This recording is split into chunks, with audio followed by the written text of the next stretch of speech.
വയലിനിസ്റ്റും സംഗീത സംവിധായകനുമായ ബാലഭാസ്കറിനും കുടുംബത്തിനുമുണ്ടായ അപകടം ഇന്നും മലയാളികൾക്ക് വേദനയോടെയല്ലാതെ ഓർക്കാനാകില്ല. സെപ്റ്റംബർ 25 നടന്ന അപകടത്തിൽ ബാലഭാസ്കറും മകൾ തേജസ്വിനിയും മരിച്ചത് മലയാളികളെ ഏറെ വേദനിപ്പിച്ചിരുന്നു. ബാലഭാസ്കർ വിടവാങ്ങി 4 മാസം പിന്നിടുമ്പോൾ ശ്രദ്ധ നേടുന്നത് ബാലുവിന്റെ ആരാധകൻ ബാലുവിന് വേണ്ടി ചെയ്ത ഒരു ശില്പമാണ്. വയലിനിൽ വിസ്മയം തീർത്ത ബാലഭാസ്കറായിരുന്നു കഴിഞ്ഞ വർഷം കേരളത്തിന്റെ ഏറ്റവും വലിയ നഷ്ടങ്ങളിലൊന്ന്.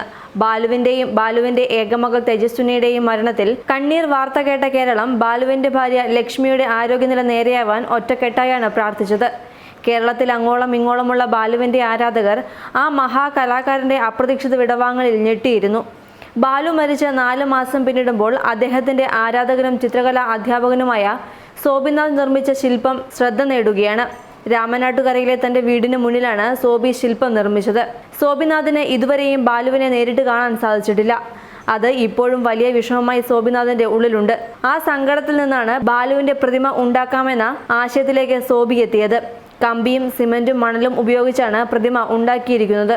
7 അടിയോളം ഉയരമുള്ള പ്രതിമ 3 മാസം കൊണ്ടാണ് സോബിനാഥ് പൂർത്തിയാക്കിയത്. വയലിൻ വായിക്കുന്ന ബാലുവിന്റെ ശില്പമാണിത്.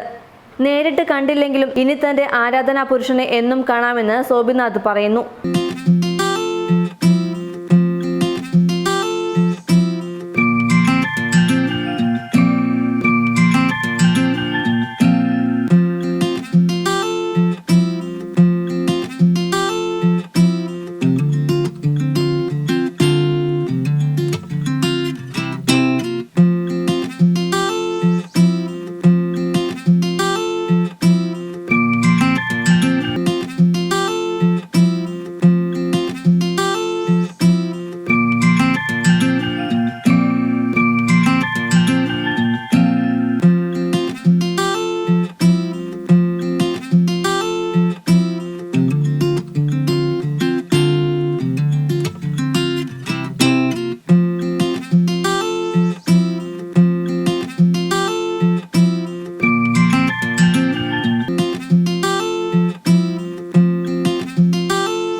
News desk Malayali life.